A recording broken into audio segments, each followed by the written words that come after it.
자, 뭐 이제 설 연휴도 끝났습니다만은 그 전후로 아무튼 정치권이 굉장히 좀 시끄럽게 돌아갔고, 오늘 사실 저희 방송 기준으로 발표된 여론조사를 보면은 전국 지표조사 MBS가 대통령이 67%가 나왔는데요.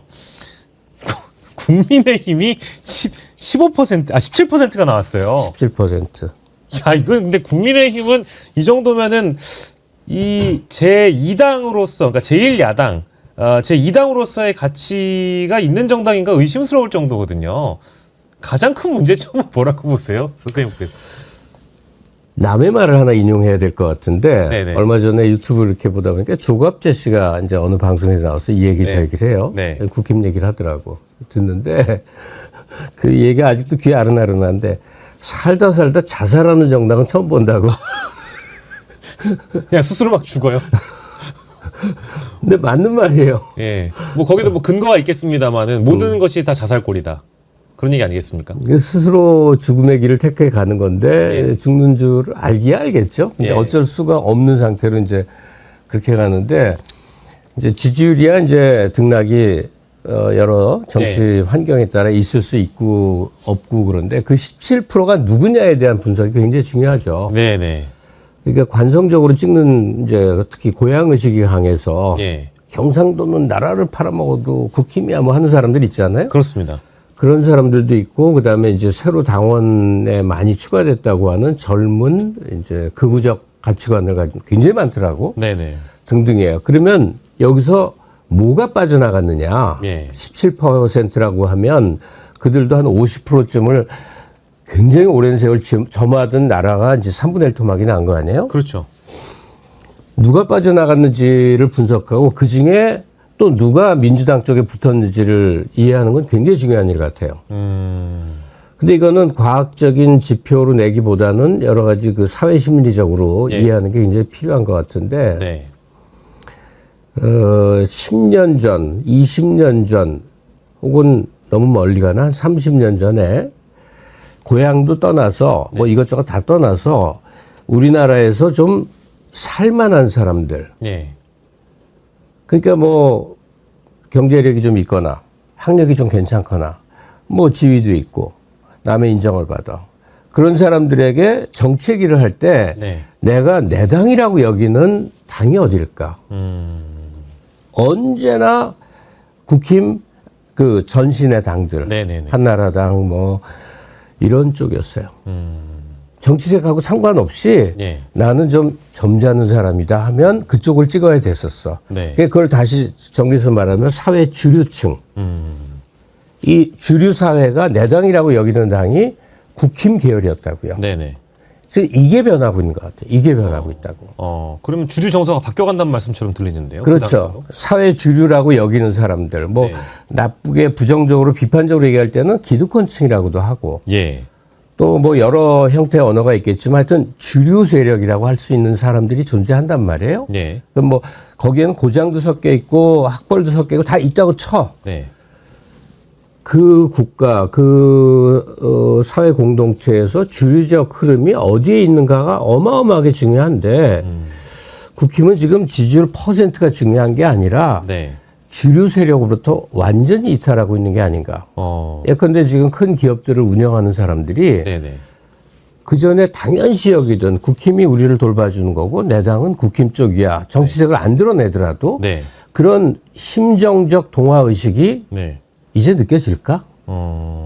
안 될 것 같지 않아요? 그렇죠. 아무래도 이제 그 기업들도 이미지가 또 중요하잖아요. 아스팔트가 떠오르고 전광훈이나 이런 사람들한테 지금 이 좌우되는 정당인데 우리 사회에서 주력 부대라고 하는 사람들이 그게 되나? 그 과거에는요 민주당 하면 전라도 사람이다.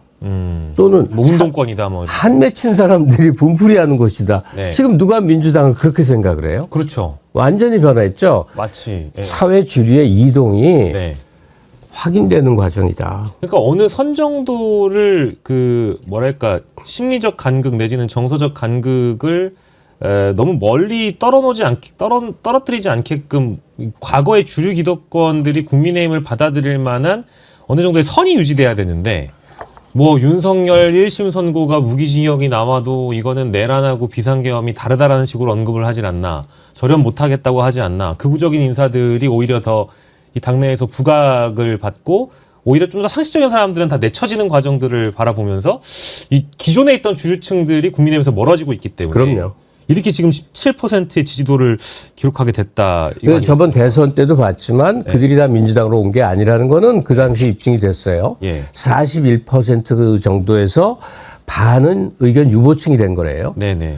근데 지금 통계에 보면 민주당은 한 45% 내외의 정당 지지도를 계속 갖고 있고 네. 그다음에 국힘은 지금 20% 위아래를 오르내리는데 지금 10%대까지 떨어졌단 말이에요. 그렇죠. 그러니까 그 거취를 정하지 못한 국힘 이탈 세력들이 네. 상당한 정도로 민주당으로 오거나 투표 안 하는 세력, 무당층으로 이제 바뀌고 있는 현상인데 아까 이제 처음 제가 말씀드리듯이 이제 자살하는 정당이라고 하는 게 예. 그들에게 호소하는 식으로 네. 당의 이제 방향성이 만들어져야 되는데 네. 우리가 다 알고 있잖아요. 네. 너도 알고 나도 알고 모두가 알아. 정반대로 가고 있잖아요. 그렇죠. 왜 그런지까지도 너무 쉽게 설명이 돼. 그렇습니다. 유튜브 열 줄 아는 사람이면 다 알아. 왜 저러는지. 예. 지금의 당대표라는 자가 예. 그 당내에 있는 짠물들 그렇게 해서 옹립된 굉장히 정치력이 미숙한 1.5선짜리를 당대표로 만들어서 예. 그들이 견고하게 계속 갈래니까. 그다음에 유튜브를 통해서 그들을 국힘의 지금 지도부를 뒷받침 되는 외곽에 원래는 외곽인데 지금 당에 깊이 침투해 있는 사람들은 예. 선거 때 굉장히 큰 먹잇감이니까 비즈니스 잘하면 되는 거고. 그렇죠. 예. 그다음에 혹시 알아요? 지금 프랑스나 독일이나 이탈리아나 극우 정당들이 아주 단단 옛날 같으면 5% 내외예요. 이제 트렌드가 마치 되는 것 같죠. 얘들이 20% 왜 이민자들 때문에 나라가 옛날에 프랑스가 아니야, 옛날에 이탈리아가 아니야 이러니까 예. 그 모든 분노가 이민자들한테 쏠리면서 극우 정당 그걸 막 부추기는 극우 정당한테 쏠렸단 말이에요. 예. 현실적 이해가 가죠. 이야 그래 미국의 티파티 하는 애들이 저 집권해 갖고 트럼프 저거 설치는 거 봐. 그러니까 우리도 그렇게 될 수 있어라는 기대를 갖고 있는 거죠. 아. 그러니까 우리나라에서 과거에 주류 지배 정당이었던 국힘이 지금 예.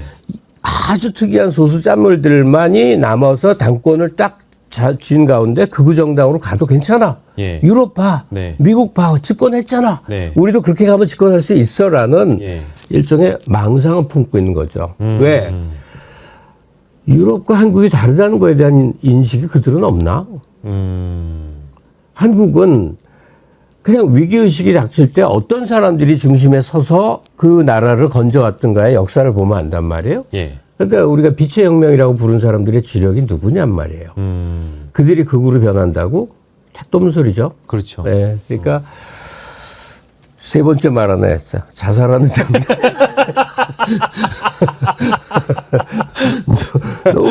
너무 기가 막혀갖고 볼 때마다 예.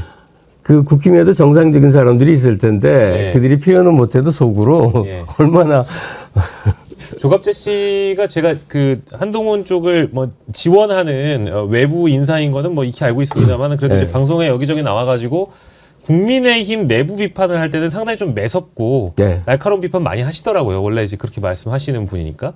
근데 이거 이제 그 당 내부를 이번에 좀 내부의 상황이 어떤지를 들여다볼 수 있는 하나의 지표가 등장한 게 이번 주 월요일에 있었던 리얼미터 조사가 아마 대표적일 텐데 장동혁에 대한 국민적인 기대치도 낮고요. 지지도도 떨어집니다. 뭐 30% 수준밖에 안 되는 그런 사람인데 당 내에 국민의힘 지지자, 국민의힘 지지자들 중심으로 해가지고 여론조사를 하면 장동혁이 57%가 나오는 거예요. 네, 네. 그러니까 이 양반도 본인의 리더십이 외부에서 보기에는 문제가 있고 대중적인 인지도가 완전히 똥망크리를 탄다는 걸 알면서도 당에 있는 당원들이 자기를 이렇게까지 여전히 지지해 준다는 거에 대해서 이걸 포기를 못하는 것 같거든요. 장동혁은 이런 타이밍에서 그 뭘 해야 되냐 본인도 어려울 것 같아요. 선택이 어려우니까 그래서 뭔가 이 주변에 존재하는 우리 흔히 얘기하는 좌고 우전이라는 사람들 있잖아요. 좌 고성구, 우 전환길 이런 사람들의 목소리에 그저 그냥 기계적으로만 반응하면서 정치를 하고 있는 게 아닌가 이런 생각도 좀 들거든요. 네, 어떻게 생각하세요? 그러니까 고성국 씨가 많이 이제 그 조언을 할 거예요. 사실은 뒤에서 조정을 하는 거겠죠. 조언이라기보다. 전환길 씨는 그냥 삐에로겠죠. 뭐 이렇게 그런 사람들 있잖아요. 네네네. 그러니까 그 위치에 있으면 안 되는 사람들이 있는 거거든요. 예. 일단 장동혁은 그냥 wrong place, wrong person이죠. 잘못된 자리에 잘못 있는 사람인 거죠. 우리가 이제 미래 지도자, 뭐 미래 지도자든 과거 지도자라고 여기는 사람들, 대통령이 된 사람들, 예. 또 되지 못했지만 그 급에 있는 사람들을 보면 공통점이 있어요. 그를 보면 그의 말 중에 떠오르는 게 있어요. 어떤 나라를 만들겠다. 네. 김대중, 행동하는 양심. 예. 뭐 김대중 너무 많지. 네네. 노무현. 뭐 깨어있는 시민의 조직된 힘. 문재인. 예. 문재인 사람 사는 사람이 세상. 먼저다. 사람이 사람 먼저다. 세상이다. 예. 이재명 대통령. 뭐 기본자 듣는 게 쫙 떠오르죠. 기본 사회 뭐. 그게 옳으냐 그르냐 논쟁은 별개고 네. 그가 설계하는 미래에 대한 가치가 온몸에 배어 있어서 예. 사람들이 그를 쳐다보면 그게 떠올라야 돼요. 그렇죠. 이준석 떠올려 보세요. 이준석? 시끄러 임마? 딱 좋은 거 짚어냈네. 한동훈. 저기요? 직을 걸겠습니다. 뭐 이런 거 정도만 기억이 나죠. 장동혁. 예. 없죠. 없죠. 그러니까 슬픈 거죠. 정말 슬픈 거죠. 딱 떠오르는 게 있어야 되는군요. 그러면 멋있는 말 했다고 그게 대중에게 예. 각인되는 게 아니에요. 예. 그 시대의 절절한 어떤 소망과 이것이 그 정치인의 행적과 연결이 되면서 예. 일생을 갈아 넣어서 어떤 시기에 정말 어렵게 국가 지도자가 되는 건데 예. 지금 언급한 국힘 계열의 세 사람이 네. 이런 모습으로 어떻게 국가 리더가 되겠냔 말이에요. 택도 없는 사람들이 지금 있는 거예요. 맞습니다. 또 다른 대안이라도 또 그 당 내에 누군가 존재했다면 네. 벌써 뭔가 움직임이 버글버글 일어났는데 네. 그 당이 너무나 절망적인 건 왜 그러느냐. 예. 개파 싸움 때문에 이미 예. 쓸만한 사람은 다 사라졌어요. 그 네네. 개파 싸움이 뭐냐. 예. 이명박 한 번 대통령 될 때 박근혜 쪽 사람 사그리 아웃시켰어. 예. 박근혜 될 때 이명박 계통 사그리 아웃시켰어. 네. 그 와중에서 그 일종의 2류, 3류? 네. 그러니까 이거 아니면 못할 사람들 있잖아요. 네. 먹고 사는 게 예. 정치권 언저리에서 무슨 짓이라도 해서 먹고 살아야 되는 사람들만 남은 채 이어진 거예요. 예. 그러니까 국가나 민족이나 이 큰 틀에서 깊이 숙고하고 사람들에게 영향력도 있고 이런 종류의 사람들이 국힘에서 점점 씨가 말라가더니만 예. 이제는 좀 괜찮은 사람이 나 국힘에 들어가서 뭐 정치를 해볼까? 예. 라고 지망하는 사람조차 존재하지 않게 돼버린 거죠. 그럴 것 같아요. 그럼요. 지금 영입되는 인사들이나 주요 당직을 맡는 사람들, 특히 최근에 저는 보니까 공천관리위원장이 이정현 씨를 임명했다라든지 이런 게 그리고 또 그날 갑자기 첫 회의를 하는데 무슨 밀리터리 룩 같은 거 입고 나온 거 보셨잖아요. 야상. 야, 이런 거 하는 거 보니까 이 양반들이 진짜 갈 때까지 가는구나라는 생각도 들고 뭐 최근에는 그런 일도 있었죠. 오늘 나왔던 뉴스였는데 한동훈이 이제 곧 금요일이면 오늘이구나. 오늘 저희 이제 방송이 되는 시점에 서문시장을 아마 방문을 했을 거고 이미 대구 지역에 내려가 있는데 그 대구 지역을 내려가 있을 때 한동훈 전 대표를 이제 주변에서 좀 수행했던 의원들이 있나 봐요. 뭐 우재준 의원이라든지 이런 사람들. 네. 근데 그런 사람들을 또 당에서 징계하려고 또 검토를 한다는 거예요. 그 옆에 있었다는 이유만으로. 잘하고 있네. 그러니까 이게 아니 참 이게 당에서 당 중앙위에서 누군가를 징계한다고 했을 때도 어떤 기준이 있어야 되는데. 근데 야 참. 근데 그 징계를 한다든지 네네. 윤리 같은 걸 동원해서 네. 뭐 여자 배현진. 네. 뭐 이거 있잖아요. 예. 그 나는 대학교 시절에 책에서 읽은 거예요. 책에서 나오는 내용인가요, 그게? 네, 볼셰비키 혁명사. 다 솎아내는군요. 그냥 잘라내는군요. 혁명적으로 갔다가 그냥 다 죽여버리는군요. 사회주의 혁명할 때 다 그랬어요.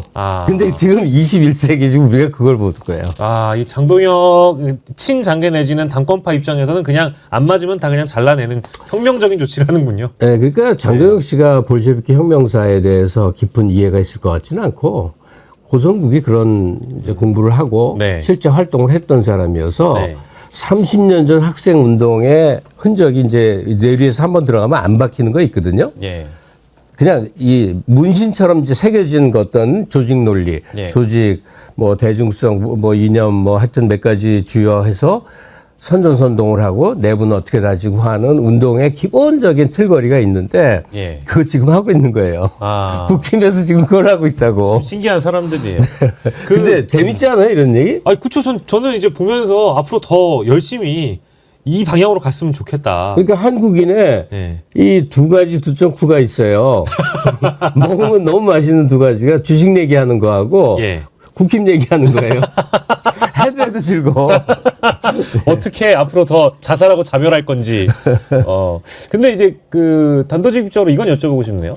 저는 이제 제 예상이 들어맞았던 건, 이제 흔히 얘기하는 주류 뭐 기성 언론 이런 데에서 평론하시는 보좌관 출신의 평론가분들은 네. 저 장동혁 오래 못 버틸 거다. 2월쯤 되면은 분명히 당내에 있는 그 핵심 의원들이 이제 중진들이나 이런 사람들이 장동혁을 밀어내기 위해서 세력을 형성하고 밀어낼 것이다라고 얘기했는데 전 그 택도 없는 소리라고 봤거든요. 그거는 장동혁을 옹립시켰던 이 주변에 있는 장동혁 세력들을 너무 나이브하게 보는 관점이다. 결과적으로 지금 2월까지 물러나지도 않고 오히려 더 체제가 공고히 되고 그럼요. 있는 거잖아요. 네.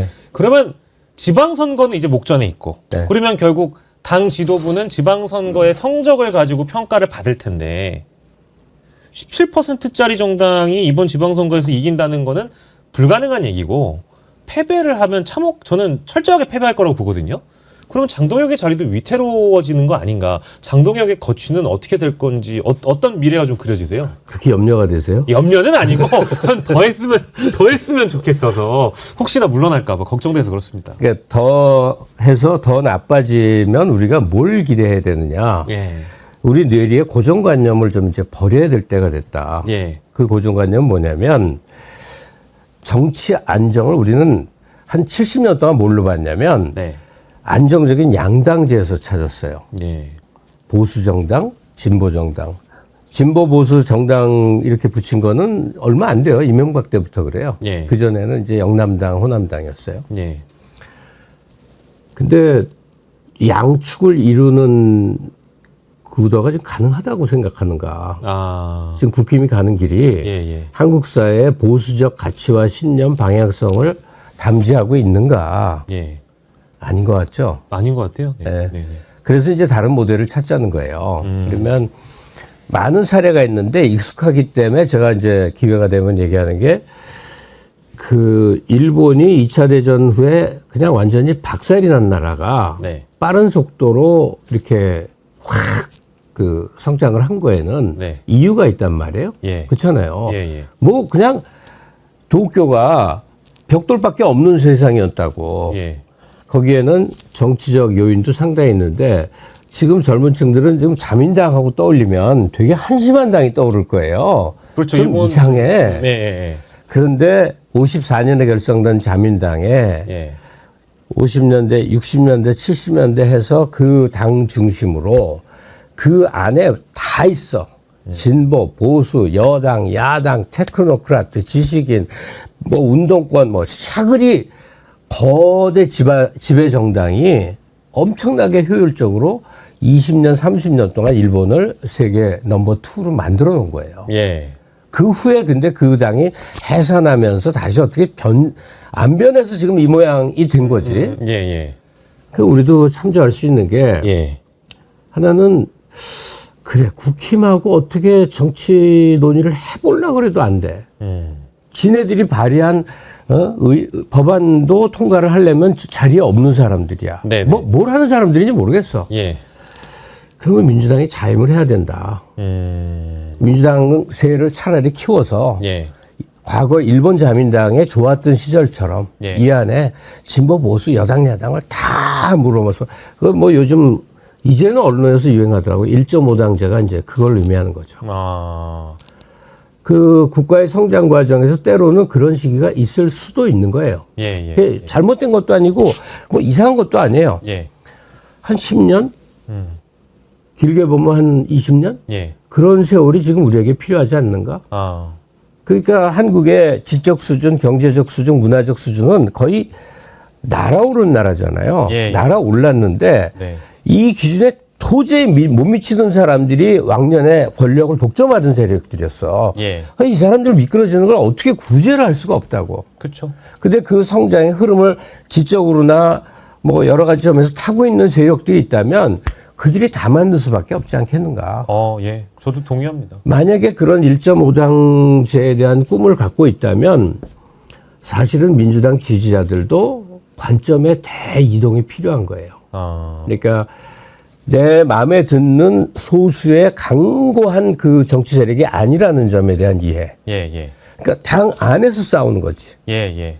당은 하나로 뭉쳐 있고 당 밖에 뭐와 이제 적군과 싸우는 그 개념이 아니라. 예, 예. 저는 아무리 봐도 한국에도 1.5당제가 있지 않겠는가?